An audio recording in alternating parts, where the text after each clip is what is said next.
What's up, fam? It's your boy, Heaven Hollywood. We're back on IE Network. This is the Heaven Hollywood Report. And let's get to it. Shout out to my sponsor, in case you didn't know. It's ICYDK.blog. Make sure you check them out on all mobile devices and the World Wide Web. Before we get started, please make sure you like, comment, subscribe, hit that notification bell so you don't miss one video. Let's go.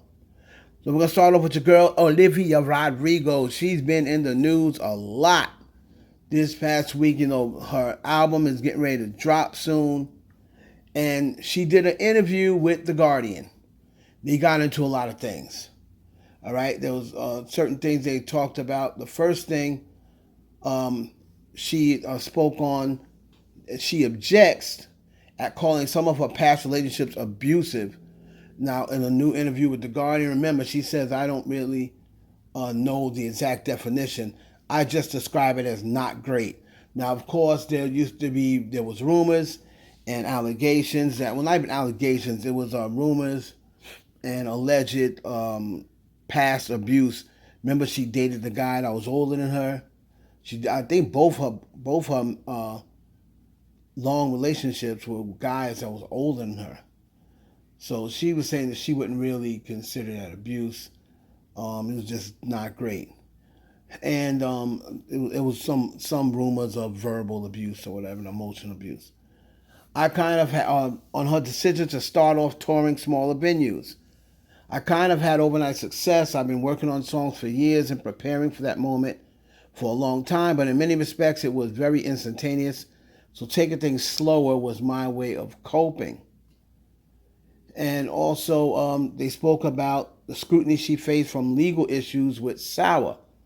Didn't make her second guess writing Guts. She said, I feel like now I know so much more about the industry, and I just feel better equipped in that regard. It wasn't something I thought about too much. And she also, before I tell you, these people, a lot of these people do not like The Weeknd, man. They did not like The Weeknd's movie. She talked about Idol. They asked her if she's seen HBO Idol. She says, oh no, I don't have the desire to. I remember walking out of Barbie and being like, wow, it's so long since I've seen a movie that is female-centered in a way that isn't sexual or about her pain or her being traumatized. So it's taking a little shot there at the Idol. You could definitely check out this article.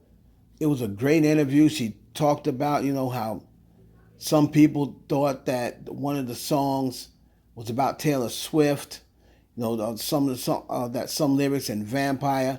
And she said, how do I answer this? I think it's better to not pigeonhole a song to being about this one thing. I was very surprised when people thought that. So, in other words, some of it's about Taylor. You know the little rivalry them two got going. She's supposed to be the Taylor Swift replacement. Taylor Swift ain't having it right now, so it's always going to be that battle. We get it. But definitely check out the interview on The Guardian. Shout out to Olivia Rodrigo. Looks like this second album is going to do what the first album did. Moving on to that girl, Normani, and we all know she switched managers over to Brandon Creed, and ever since then she's been making moves. It looks as though this single should be dropping soon, and she was spotted last night, in the studio with K-pop producing legends, Supreme Boy. Now, a lot of people was trying to figure out, what does this mean? Who is it that she is going to collaborate with? And I believe it's going to be Blackpink. I believe if you get Blackpink and Normani on a song together, or is it going to just be a producer that, has been prone to producing for K-pop artists, and maybe Normani's looking for a song or two with that K-pop vibe to it. She is a pop star at heart. So that's going to be interesting to see. What I want you guys to let me know is, who do you want to see? It looks like it's definitely going to happen because Serene Boy is posting on Normani's Instagram stories. Was posting on Instagram stories. Who do y'all want to see Normani work with from the K-pop, roster? You think she should work with Blackpink, with BTS, or with some of the other younger K-pop artists or other K-pop idols? Let me know what you think. I'm thinking maybe like a Normani, and if she doesn't do the whole group of Blackpink, maybe not like Normani and Lisa and Jenny. I think that'd be cool, but I think she should do the entire song with Blackpink. That would be fire. Drake, I'm not gonna tell you one more time, okay?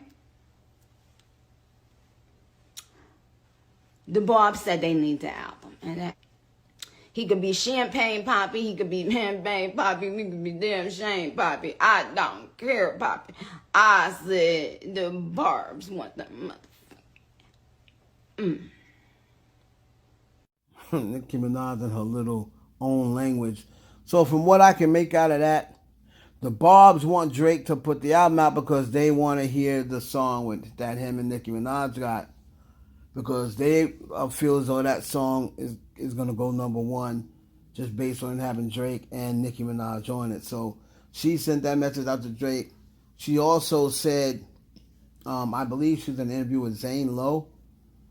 She also said to him that she feels as though this song with Drake is going to bring everybody back to her old songs, you know, the way her and Drake had chemistry and the way their older songs sound. So she believes this song that they have together coming up on Drake's album is going to be a lot reminiscent, a lot about how they were in the past, you know, the songs they made in the past.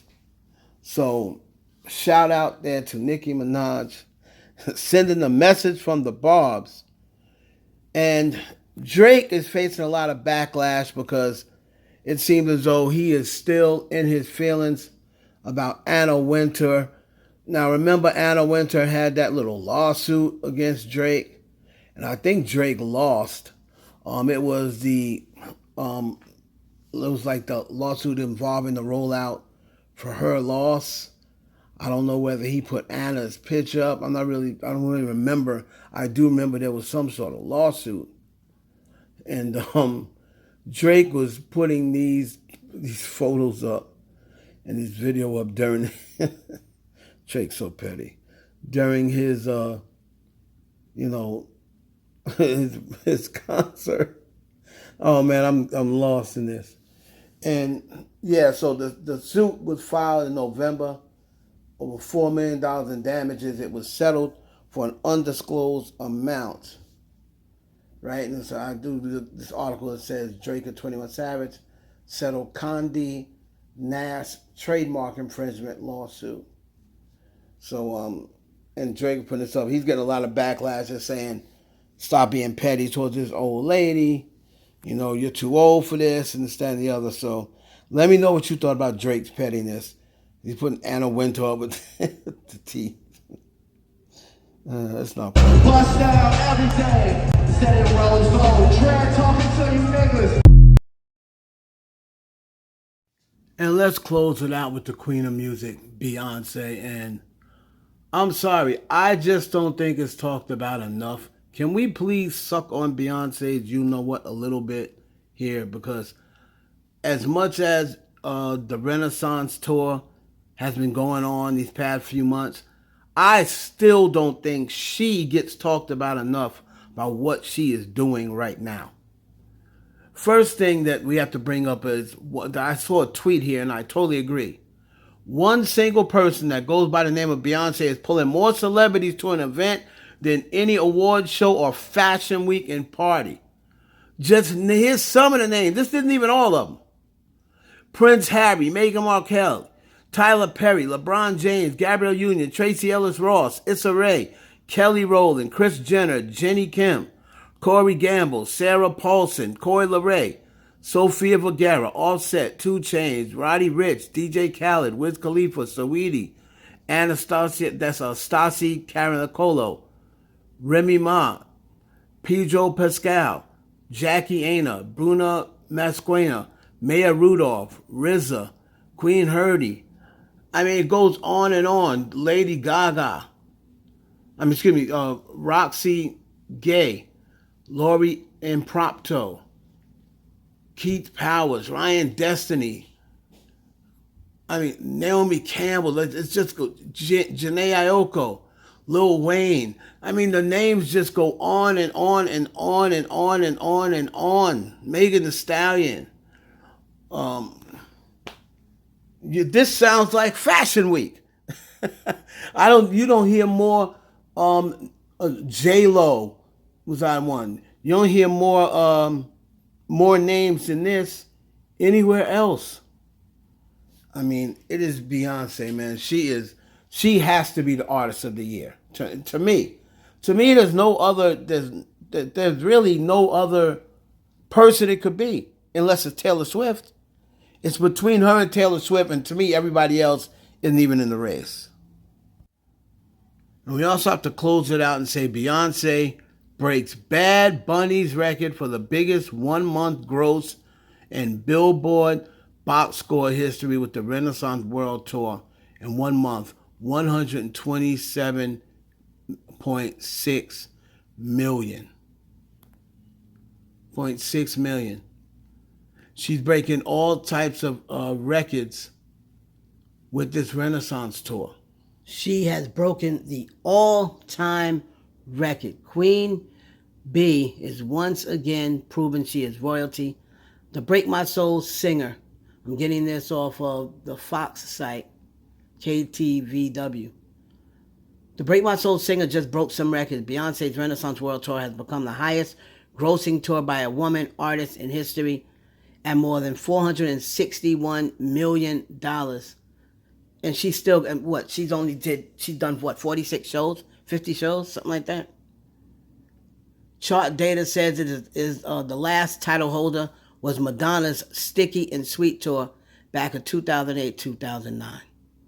I mean, this is it's unbelievable what she's doing. It's unbelievable what she's doing. And it's going to be interesting to see at the VMAs who gets that Artist of the Year. Because, ironically, the Video Music Awards is the VMAs, and Beyonce ain't put out no video. So the Taylor Swift fans may have a gripe if Beyonce wins all these Video Music Awards and she ain't put out no videos. But congratulations goes out to Beyonce, man. Just unbelievable. She is, without a doubt, the Michael Jackson of this generation. All right? Argue with your mammy. It's your boy Heaven Hollywood for the IE Network. Please like, comment, subscribe, and share this video with your friends.